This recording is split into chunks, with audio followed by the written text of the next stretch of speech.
Yang aneh dari Mbak Soraya, so far sih wajar-wajar aja ya, wajar-wajar aja sampai saya dengar dari Mbak Edis sendiri gitu kan, kalau beliau yang menyuruh Mbak Edis untuk bilang ke media, itu buat saya sih agak aneh. Beliau yang menyuruh Mbak Edis untuk bilang ke media, itu buat saya sih agak aneh.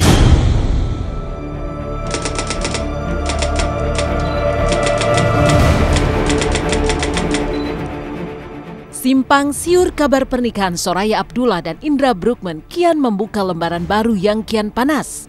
Bagai bom waktu, Indra Bruggman yang selama ini berusaha diam atas pengakuan Soraya Abdullah kepada sahabat-sahabatnya dan kepada media seperti tak bisa duduk tenang. Bagaimana tidak? Tak hanya menjadi sasaran kemarahan dari keluarga, Indra pun harus menanggung beban moral kepada masyarakat luas. Namun setelah tuntutannya kepada ayah untuk mengeluarkan bukti pernikahan tak direspon Soraya Abdullah, Indra Bruggman kembali angkat suara kemarin. Kali ini, Indra menuntut Soraya Abdullah duduk bersama menggelar konferensi pers berdua.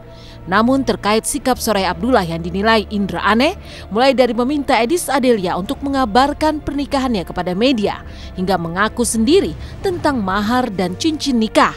Benarkah Indra Bruggman menangkap adanya motif di balik itu semua?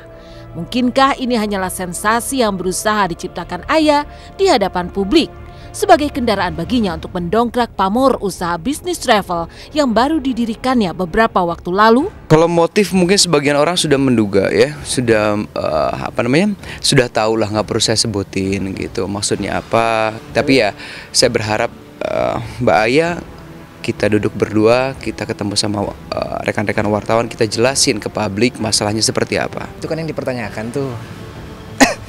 Itu aja sih. Itu yang pertanyaan, maksudnya kenapa disayangkan sekali kalau memang ini nggak benar, kok kenapa dia ngomong udah nikah. Saya prihatin, saya harap Mama cepat sembuh.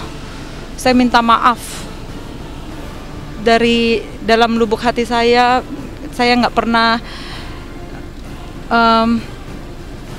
berniat untuk menyakiti siapapun ataupun mengecewakan siapapun.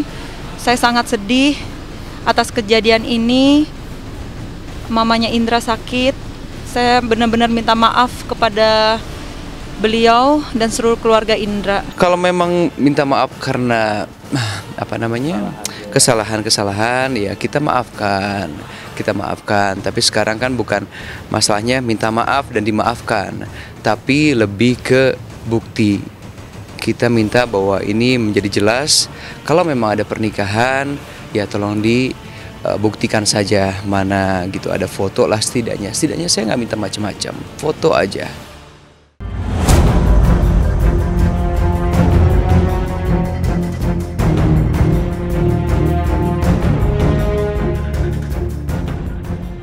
Semua dibuat bingung. Mungkin kalimat inilah yang merepresentasi kebingungan publik terkait adanya kabar pernikahan Indra Bruggman dan Soraya Abdullah. Berdasarkan fakta-fakta inilah yang membawa tim intens untuk menelisik lebih jauh kepada pakar pembaca ekspresi hingga penelitikan dari sisi psikologi. Mungkinkah ada kebohongan yang terbaca dalam tingkah Soraya Abdullah ataupun Indra Bruggman ketika berbicara atau memberi klarifikasi tentang kabar pernikahan mereka? Sementara itu, benarkah niat Indra untuk mempolisikan Soraya Abdullah terkait pasal pencemaran nama baik akan segera direalisasikan jika memang tak ada itikat baik dari Soraya Abdullah? Indra berkata jujur ketika bilang bahwa demi Allah wallahi, demi Rasulullah, bahwa tidak ada pernikahan. Oke, betul. Kita lihat, kita amati pernyataan dari Soraya. Pernyataannya apa? Pernyataannya bahwa ketika itu Soraya memberikan sebuah katakanlah rilis ya. Kata-katanya bahwa apa yang terjadi antara dia dan Indra adalah takdirullah. Kalau kita bicara motif, kenapa ini dilakukan atau kenapa ini sampai terjadi, terlalu banyak alternatif yang bisa terjadi. Apakah satu, misalnya katakanlah memang iseng, cuman ya iseng aja gitu biar heboh. Ya, masyarakat kita gampang banget dibikin heboh gitu dengan hanya opini-opini kecil. Kedua, salah paham beneran di antara mereka yang itu merasa, loh, gua kira kita nikah, enggak ya? Oh ya udah. Fun-fun aja gitu, bisa aja kan. Yang ketiga misalnya, adakah memang kepentingan motif ekonomi diantaranya? Misalnya kata untuk menaikkan jadi trending topik, apakah kemudian untuk hubungan bisnis, atau apapun. Atau yang keempat misalnya, ada sebuah proses di antara mereka yang katakanlah memang untuk menciptakan kehebohan di antara teman-temannya misalnya. Sebenarnya sih gambarannya di sini dari hasil rekaman tadi. Pada saat ditanyakan, ini Mbak Aya menjawabnya cenderung hati-hati gitu loh. Cenderung hati-hati dan tidak langsung spontan. Jadi kalau pertanyaan dijawab langsung spontan, itu biasanya menggambarkan daripada telling the truth gitu loh.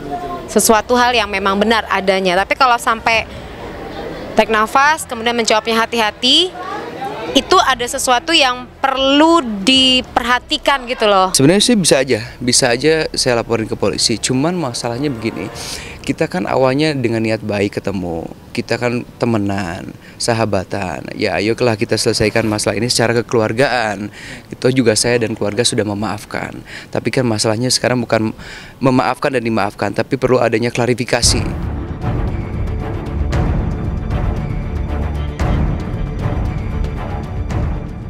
Tak hanya soal motif, selembar foto di mana Indra Bruggman dan Soraya Abdullah sedang menandatangani sebuah surat masih menyisakan misteri.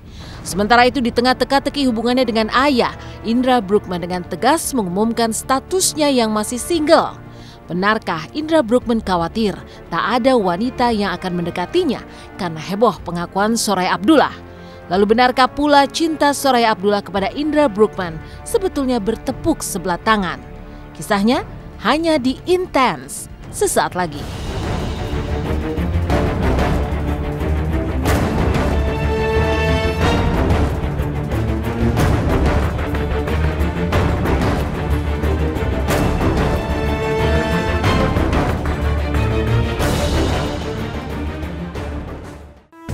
Selamat pagi pemirsa, bertemu lagi bersama saya Nike Kusmarini.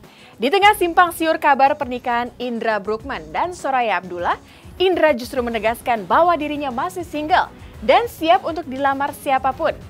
Benarkah Indra takut tak ada wanita yang mendekati lantaran dianggap telah menikah? Benarkah pula Soraya Abdullah jatuh cinta pada Indra namun cintanya bertepuk sebelah tangan?